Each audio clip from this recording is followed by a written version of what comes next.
Querida, a palavra que Deus tem para a sua vida nessa noite é intitulada O Resgate. Fala com seu irmão, você é alvo do resgate de Deus. Abra comigo Hebreus capítulo 9, versículo 16. Hebreus capítulo 9, versículo 16. Glória a Deus, já está ali na tela. Pois onde há testamento, necessário é que intervenha a morte do testador. 17.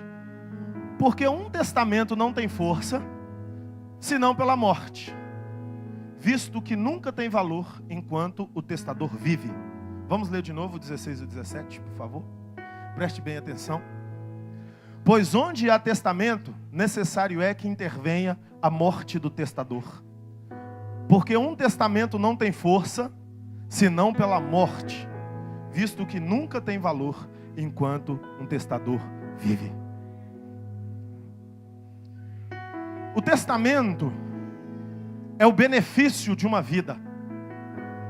Trabalhou, conquistou, buscou, morreu. A conquista ficou. Alguém vai receber esse benefício sem ter trabalhado por ele, sem ter conquistado por ele, sem ter sofrido por ele. Quantos pais começaram empresas passando fome, ficando sem comer, e quando morreram aquela empresa gerava lucros maravilhosos, e os seus filhos estudaram nas melhores faculdades, nunca trabalharam de office boy na vida, e já assumem a diretoria daquela empresa com toda a dignidade, porque são herdeiros. Mas ele só pode fazer isso depois que o testador morre. E tem uma história que eu acho muito interessante. No final da Segunda Guerra Mundial aconteceu essa história. Um homem rico, no estado de Ohio, nos Estados Unidos, tinha um filho único. É uma história verdadeira. E esse filho único foi para a guerra. E ali na guerra, o seu filho morreu. O pai até não queria que ele fosse, mas o filho era patriota, queria guerrear pela sua nação. E morreu. Mas lá no campo de batalha ele tinha um amigo. E aquele amigo não morreu. Esse pai milionário era colecionador de pinturas, Da Vinci e por aí vai. Os quadros mais caros do mundo, alguns deles eram desse homem. E esse jovem amigo do filho falecido voltou para Ohio. E um dia foi à casa desse pai e disse para ele: eu fui companheiro de fuzil do seu filho lá no campo de batalha. E nós éramos muito amigos. E antes dele morrer, um dia eu desenhando, eu gosto de desenhar, eu fiz um retrato dele. E depois desse retrato, nós fomos para o campo de batalha, o qual ele morreu. Então essa foi a última expressão registrada do seu filho. Entregou aquele desenho, até bem feito, mas era um jovem sem nome, sem arte, cultura na arte. Não era conhecido, não era um pintor, mas um desenhista de mão livre. E o pai chorou muito. Naquela época a fotografia não era tão abundante como é hoje. E o pai guardou aquilo e queria dar uma recompensa para o jovem que rejeitou, foi embora, deixou o retrato com o pai. Passado 2 anos o pai veio a falecer. Ele só tinha esse filho. A esposa já tinha morrido. E ficou uma herança para dividir lá. Parentes, pessoas mais distantes. Mas as pinturas, que tinham uma somatória que aproximava a $1 bilhão, ia ser leiloada. E no testamento ele deixou uma orientação para o leilão. E aí fez o processo. O leiloeiro foi abrir aquele pregão. No dia da abertura daquele pregão, ele disse o seguinte para os homens colecionadores de pinturas que estavam ali, ávidos por aquelas obras. Ele disse: antes de começar o pregão, eu vou leiloar por $100 o retrato do filho do dono dessa coleção. E aqueles homens milionários estavam interessados nos quadros de Da Vinci, de Picasso, de tantos outros. Nem deram bola.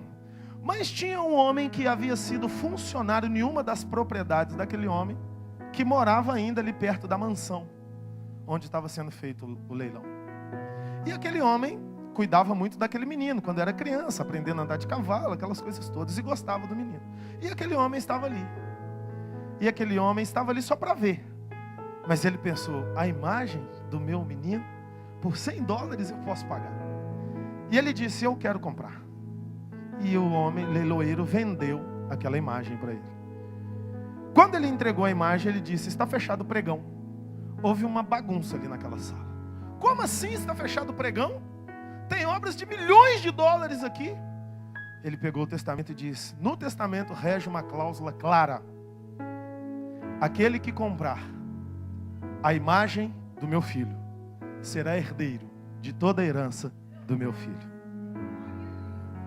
E aquele senhor saiu bilionário daquela sala.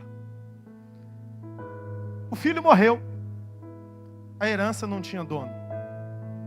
Mas quem amasse a imagem do filho teria direito à herança do filho. Nós temos uma história parecida com essa na Bíblia. É a história de Jesus de Nazaré, Filho de Deus, herdeiro do céu e da terra, de todo o poder, que veio para essa terra e morreu. E de quem será a herança? Do Filho que morreu, de todo aquele que nele crê. Porque para que tenha direito à herança é necessário a morte do testador. E eu quero te dizer que Jesus morreu por você. E tudo que Ele pode, você pode. E tudo que Ele tem, você tem. Porque você é aquele que ama a imagem do Filho de Deus. Aplauda o Senhor. Oh, rianda labá, serianda labá, sebalabaxê. Evangelho de João, capítulo 13, a partir do versículo 33, o próprio Jesus declara isso.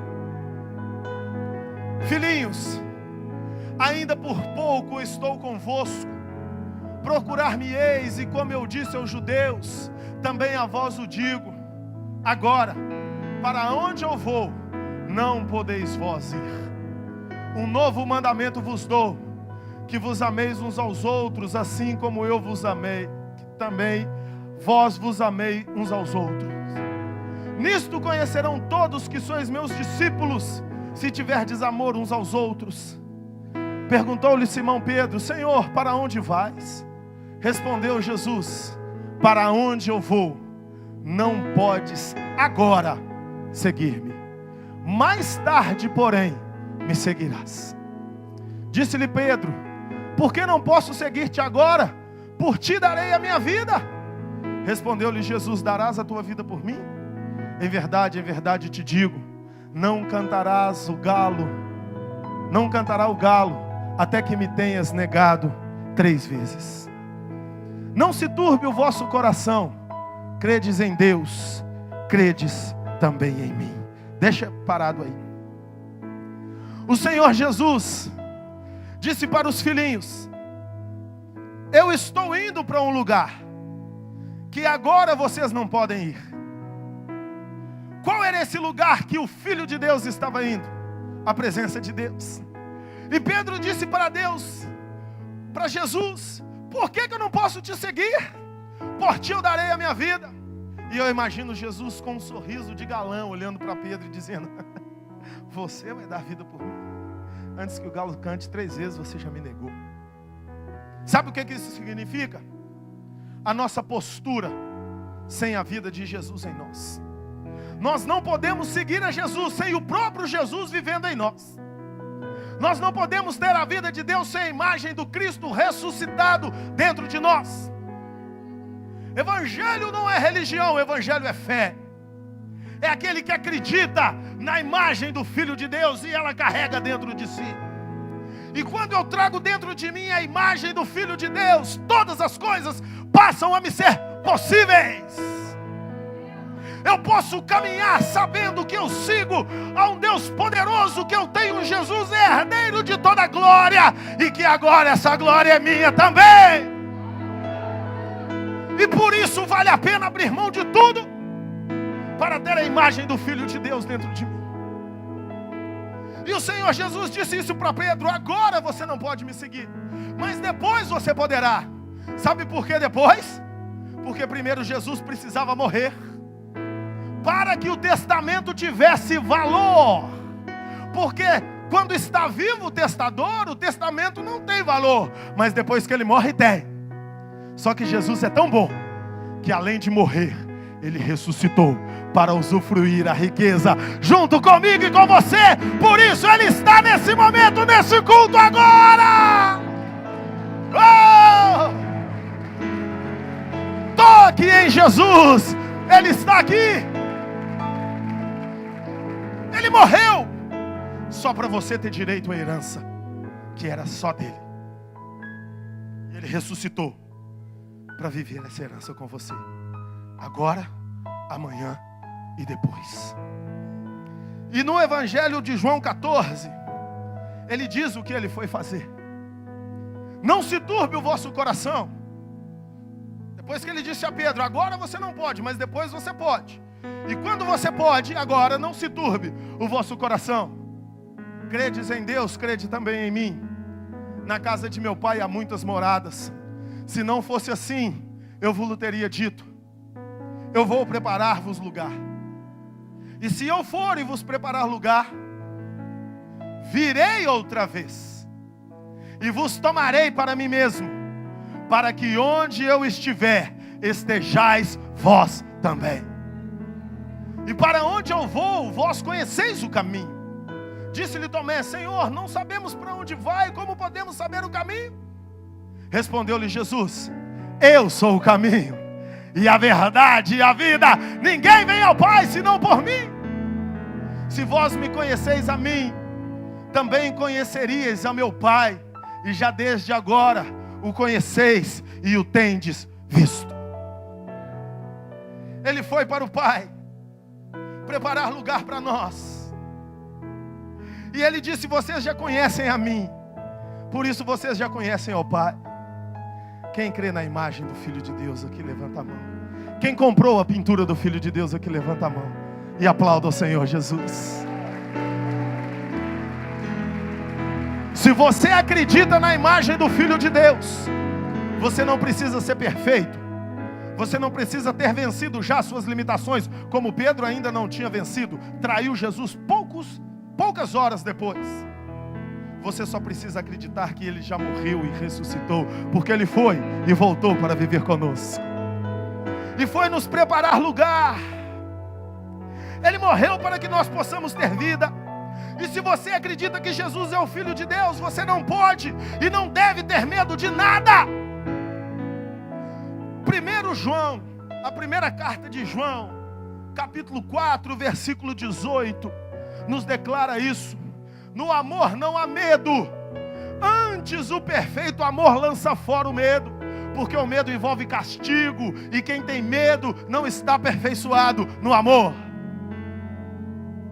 Está doente? Acredite, a imagem do Filho, a herança do Filho já te garantiu a cura. Está o preço, Ele te garante a paz. Está endividado, Ele te garante a prosperidade. Está com crise no casamento, Ele te garante a solução. Está com raiva de si mesmo, Ele te garante a conclusão dos seus problemas interiores. Você não pode ter medo de nada, você não deve ter medo de nada. Ei, o que apavora o seu coração? Qual é o medo que está aí dentro de você? O que vai dar errado e você não sabe como vai conseguir resolver? Não tenha medo disso. O verdadeiro lança fora todo medo. E ele disse, vos ameis uns aos outros como eu vos amei. Amor, comunidade, unidade, comunhão, vida de Cristo.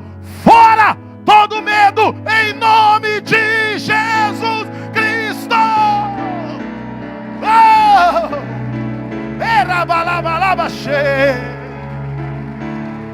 Fica tranquila. Ele viu o trator que passou em cima de você, e Ele vai reconstruir a sua história. Ele é o Deus que vê, que conhece, que esmiuça as entranhas da intimidade dos nossos problemas. Não tenha medo de nada. Sabe por que você não deve ter medo de nada? Porque você pode tudo. João 14, versículo 12. Em verdade vos digo, aquele que crê em mim, esse também fará as obras que eu faço, e as fará maiores do que estas, porque eu vou para meu Pai. A referência da herança é poder para fazer tudo o que Ele fez. E sem reter a misericórdia, Ele nos deu um grande desafio: obras maiores do que essas. Meu Deus, isso é muito para minha cabeça, Bel. Ele ressuscitou morto. Ele curou coxo. Coxo não é aleijado, coxa falta pedaço de membro. Cresceu. Ele deu vista aos cegos. Ele limpou 10 leprosos. Ele multiplicou pães e peixes. Jesus agiu no sobrenatural em todas as áreas da existência humana. Enfermidades, conflitos interiores, opressões, possessões demoníacas, expulsou demônios. Financeiro, prosperidade, multiplicou pães e peixes, mandou tirar moeda da boca de peixe dentro d'água. Destruiu a obra do diabo. Jesus fez um pacote completo para a existência humana perfeita. Porque Ele foi perfeito. Ele não errou. E Ele sabe que você é imperfeito, que eu sou imperfeito. Por isso Ele pegou a herança dele da perfeição e entregou o pacote pronto na nossa mão. Toma, eu fui perfeito. Viva o resultado da minha perfeição. Ponham a mão sobre os enfermos de Leadita em nome de Jesus. Dê ordem aos mortos para que vivam. Multipliquem os pães e os peixes quando houver miséria. Vivam do milagre, porque você é herdeiro, porque o testador morreu e ressuscitou para que você tenha vida. Oh! Oh! Oh! Oh! Oh! Vem cá, pastor Rafael. Ele pegou a herança. Ele falou: eu fui perfeito. Toma a herança, é seu. Você está entendendo isso? Obrigado. Você está entendendo isso? Você está entendendo isso? Você não é bom não, nem eu. Nunca seremos. Mas Ele já foi para nós. Eu só preciso pegar a imagem e falar: eu amo essa imagem. E a herança está toda lá, juntinha para te dar. Jesus não foi obrigado a morrer não, gente. A visão religiosa de Jesus mostra um Jesus que não fez mais a sua obrigação em morrer na cruz, né? Essa é a visão religiosa. A visão verdadeira é que Ele morreu porque Ele quis. Filipenses capítulo 2. Canta lá baixo, versículo 7. Mas esvaziou-se a si mesmo. A tradução correta desse esvaziou-se é aniquilou-se, destruiu-se a si mesmo, tomando a forma de servo, tornando-se semelhante aos homens.